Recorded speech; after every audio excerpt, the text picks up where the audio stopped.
बच्चों, आपका तिवारी एकेडमी में स्वागत है।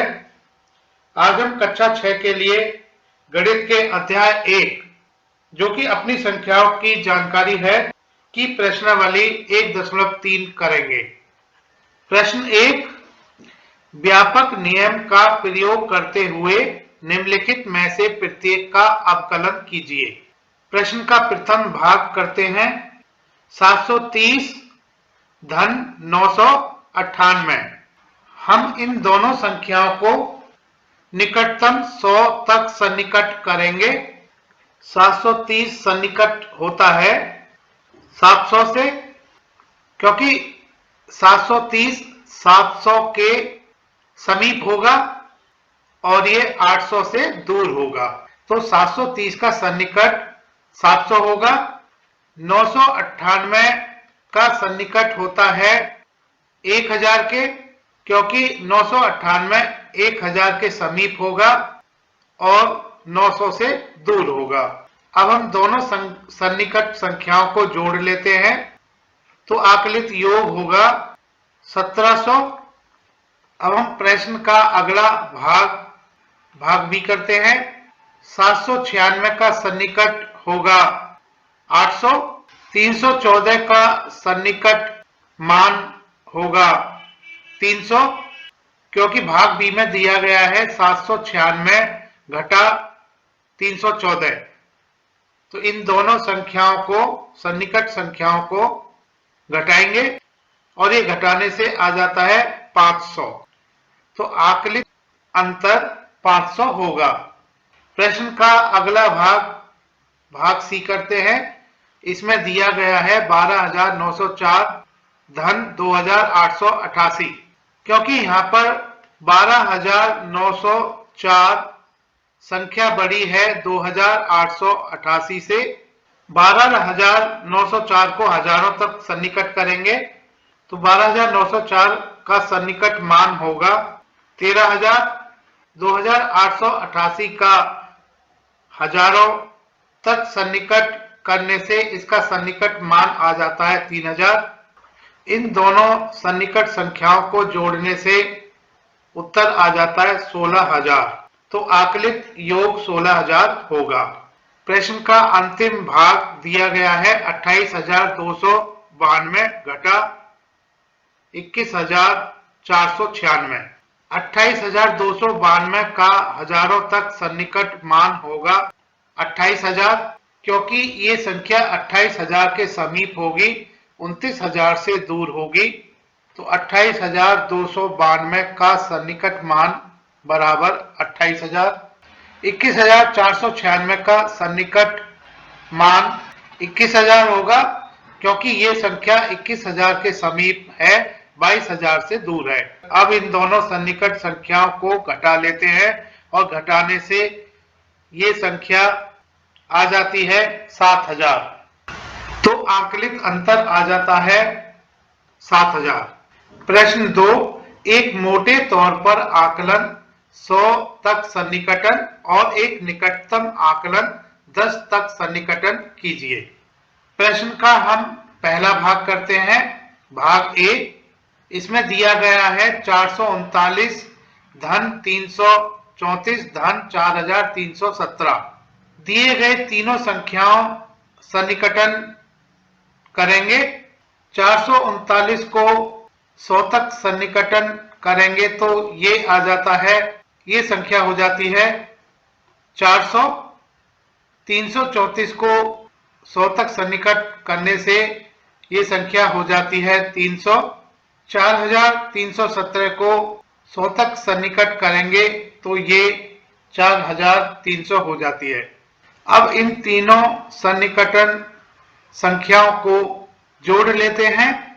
जोड़ने से ये आ जाती हैं 5000, तो आकलित योग 5000 होगा। ये आकलन हमने मोटे तौर पर 100 तक सन्निकटन करके किया है। अब हम 10 तक सन्निकटन संख्याओं को करके एक निकटतम आकलन करेंगे।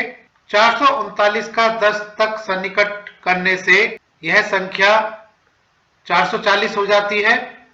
334 का सन्निकट 10 तक करने से यह संख्या 330 हो जाती है, क्योंकि 330 के समीप है, 340 से दूर है, तो 334 का सन्निकट मान 330 होगा।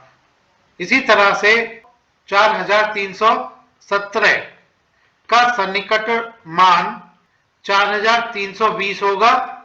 इन तीनों संख्याओं की सन्निकट मान को जोड़ेंगे तो ये आ जाता है 5090। तो निकटतम आकलन 10 तक का सन्निकटन 5090 होगा। इसी तरह से हम प्रश्न के दूसरे भाग को करेंगे। दूसरे भाग में दोनों संख्याओं को घटाना है। एक संख्या दी गई है 1,08,737। इस संख्या का 100 तक सन्निकटन मान होगा 1,08,700। दूसरी संख्या 47,599 का सन्निकट मान होगा 47,600। दोनों सन्निकट की गई संख्याओं को घटा लेते हैं। घटाने से ये संख्या बन जाती है 61,100। तो मोटे तौर पर आकलित अंतर होगा 61,100। अब हम निकटतम आकलित योग प्राप्त करेंगे। तो 1,08,737 का सन्निकट मान 10 तक का सन्निकटन करके होगा 1,08,740। दूसरी संख्या 47,599 का सन्निकट मान 10 तक का सन्निकटन करके होगा 47,600। सन्निकट की गई संख्याओं को हम घटाएंगे तो ये आ जाता है 61,140। निकटतम आकलित योग 61,140 होगा। प्रश्न के तीसरे भाग में संख्याएं दी गई हैं 8,325 और 491।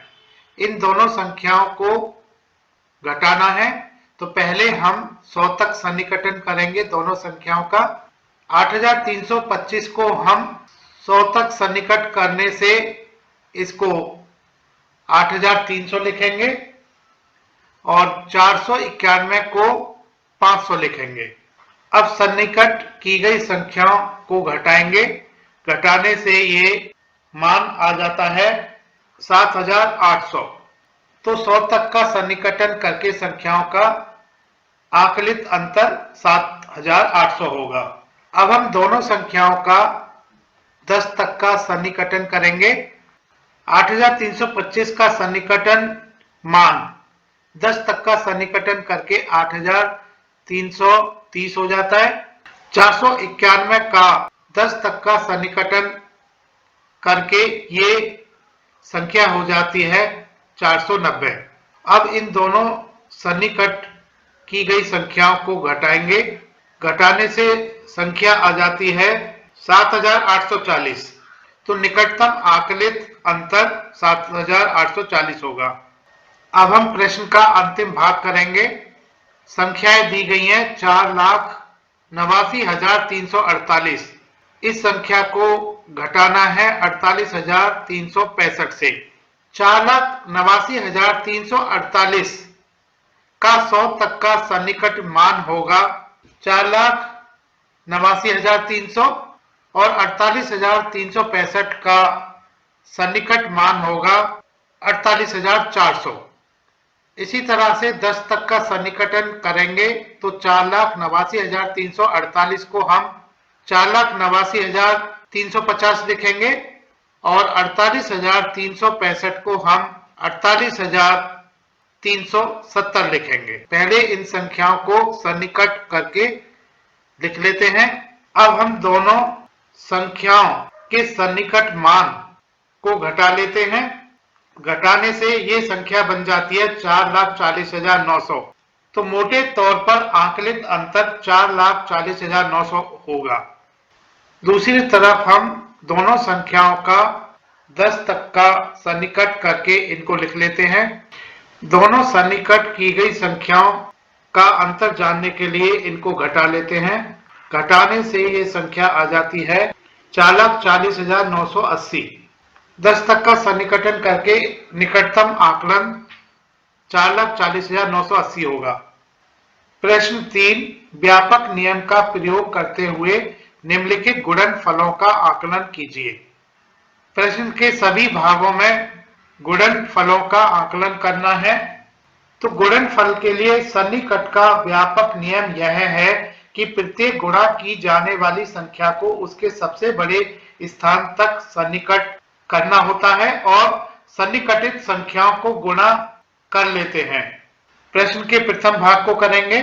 व्यापक नियम के हिसाब से 578 का सन्निकट होता है 600। 578 को 100 तक सन्निकट करेंगे।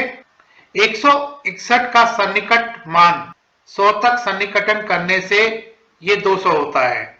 आकलित गुणनफल 600 को 200 से गुणा करने से मिलेगा और ये आ जाता है 1,20,000।